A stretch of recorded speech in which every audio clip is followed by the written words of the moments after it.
Bien-aimés dans le Seigneur, je vous salue de partout où vous êtes, dans le nom puissant de Jésus-Christ. Bien-aimés, nous allons partager aujourd'hui sa parole, la parole de Dieu vivant. Si nous allons dans Jean chapitre 1er, verset 1er, nous allons voir, le Seigneur a dit, au commencement était la parole était avec Dieu et la parole c'est Dieu. Donc, la parole que nous allons partager aujourd'hui, c'est Dieu. Dieu nous parle.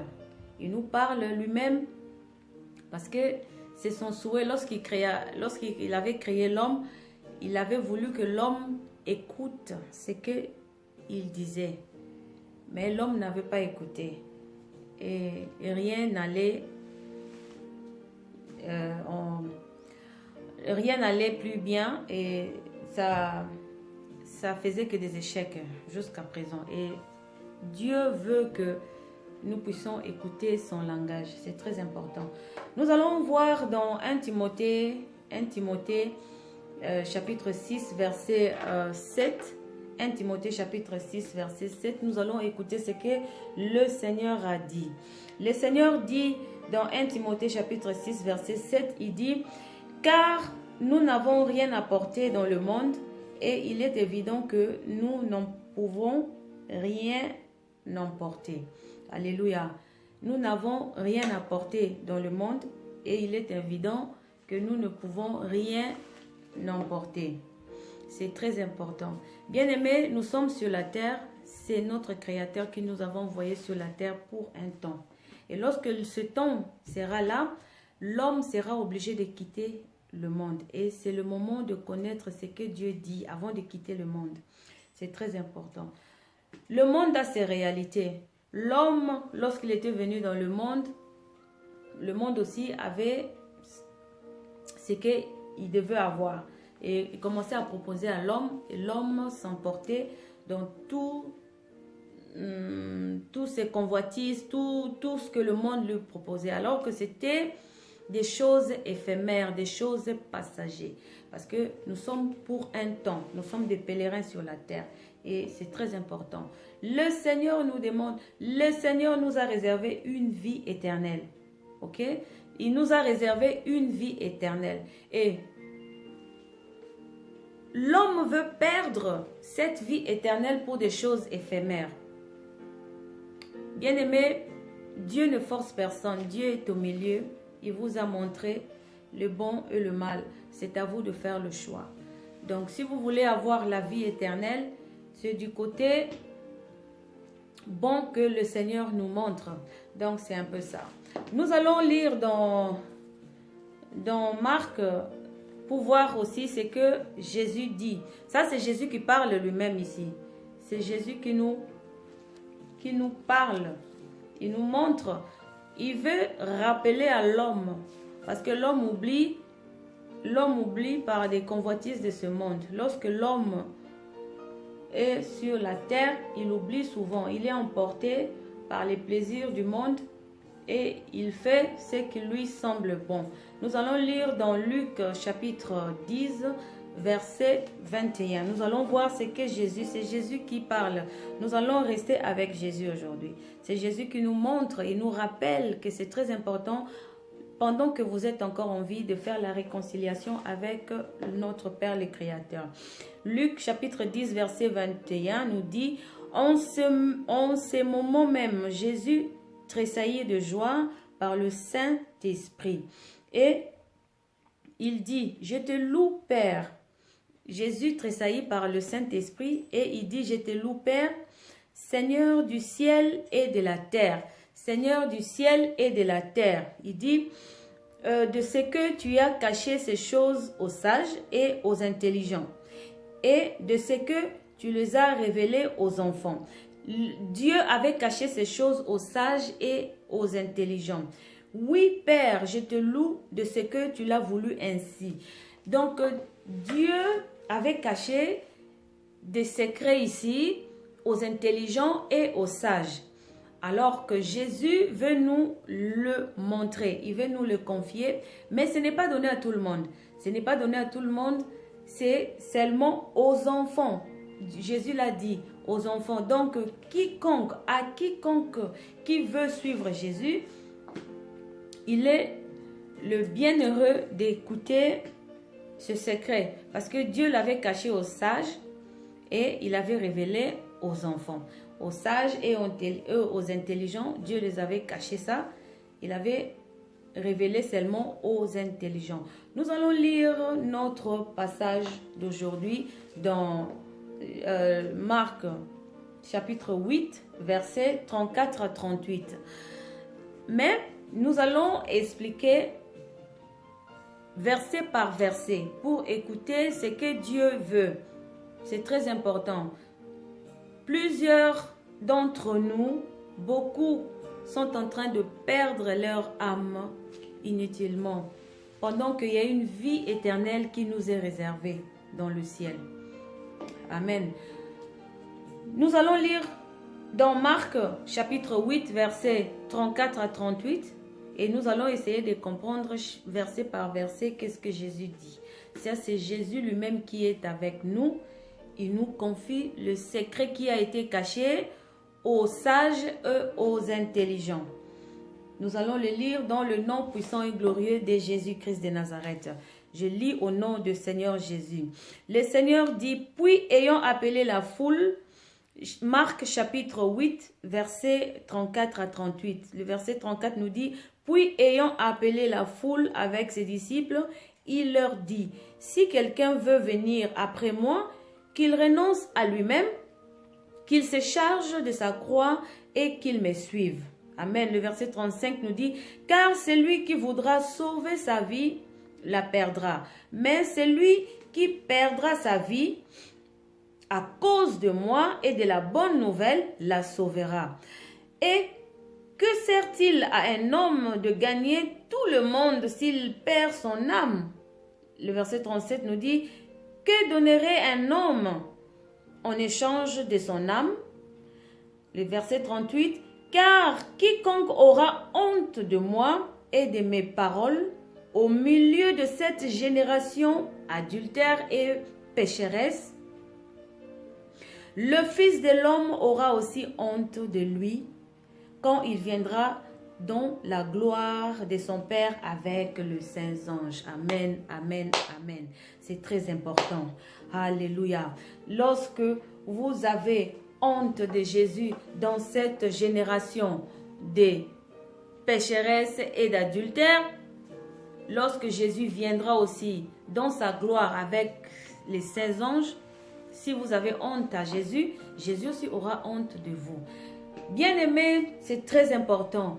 Nous allons pouvoir comprendre le verset 24 et 34 et ainsi de suite. Nous allons comprendre ce que Jésus dit. Que veut dire cela? Je le répète, le verset 34, il dit, le verset 24 nous dit,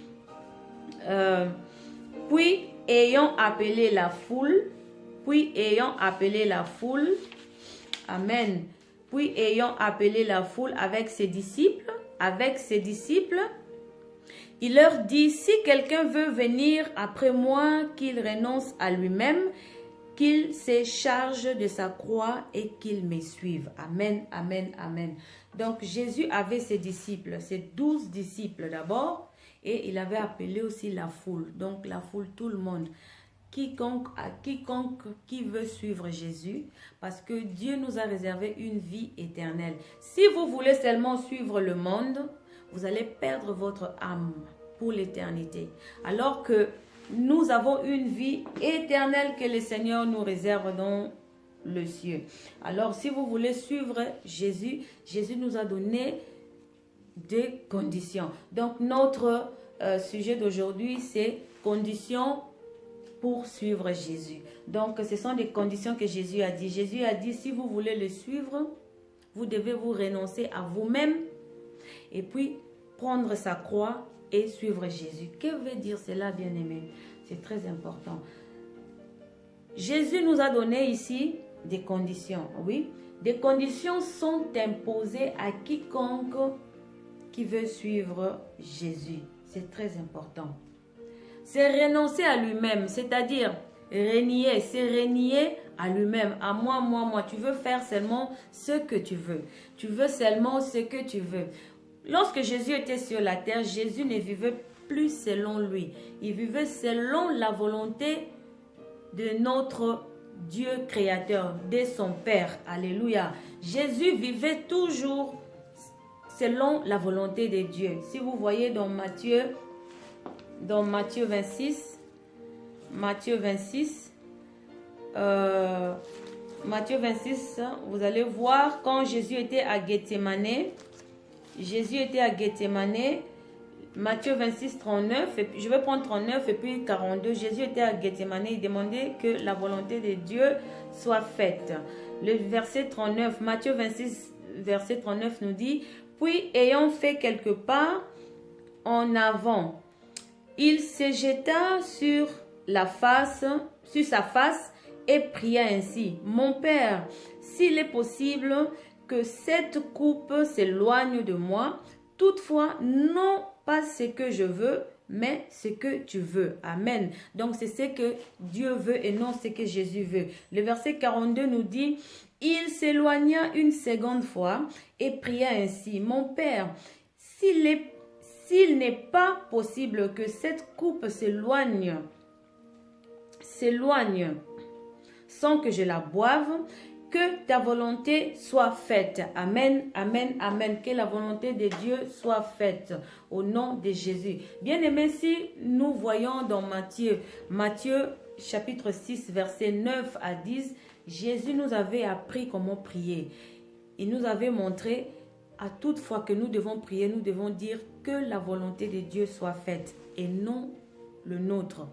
Et non notre volonté. Donc, c'est Dieu qui décide. Maintenant, si vous êtes en Christ, ce n'est plus vous qui vivez, mais c'est Christ qui vit en vous.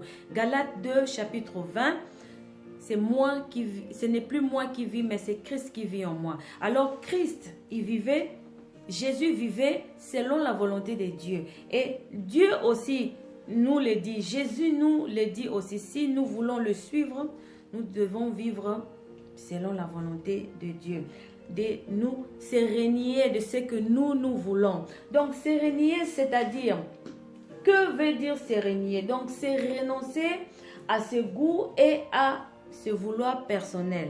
Ok?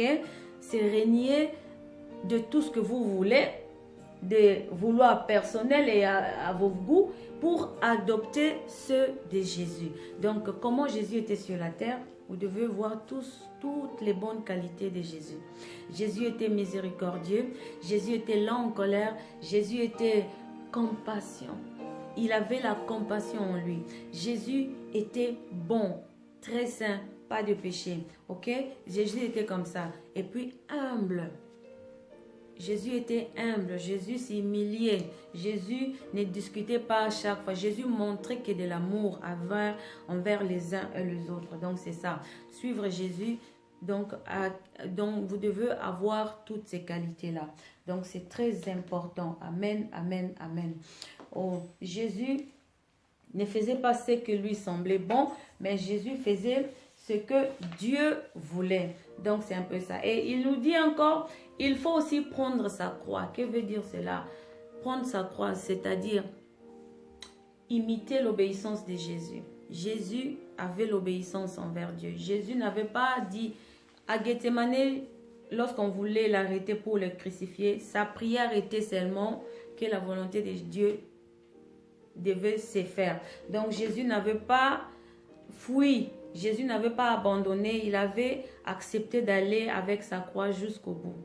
Jusqu'au bout. Donc Jésus n'avait pas abandonné. Jésus avait obéi à Dieu jusqu'au bout, jusqu'à la croix. Donc c'est un peu ça. Donc si nous rentrons encore dans Luc chapitre 9, Luc chapitre 9, 23, nous allons voir ce que Jésus dit là-bas. Jésus nous montre aussi comment suivre encore Jésus. Il a bien répété encore dans Luc chapitre 9 verset 23. Il dit, puis il dit à tous, si quelqu'un veut venir après moi, qu'il renonce à lui-même, qu'il se charge chaque jour de sa croix et qu'ils me suivent. Donc, il se charge encore chaque jour de sa croix. Donc, être encore obéissant tous les jours à Jésus et puis suivre les enseignements de Jésus et vivre comme lui. Parce que Jésus, les gens qui voulaient le crucifier, ils croyaient que Jésus allait mourir. Or, la mort de Jésus était la victoire. Était la victoire, bien-aimé. Perdre tout, vouloir gagner le monde pour perdre la vie éternelle, à quoi sert-il à un homme? Donc, c'est à vous. Donc, Dieu nous a réservé la vie éternelle. Donc, tout ce que nous vivons sur la terre, ce n'est qu'éphémère. Ça passera. Donc, c'est la vie éternelle qui est le meilleur pour un enfant de Dieu. Bien-aimé,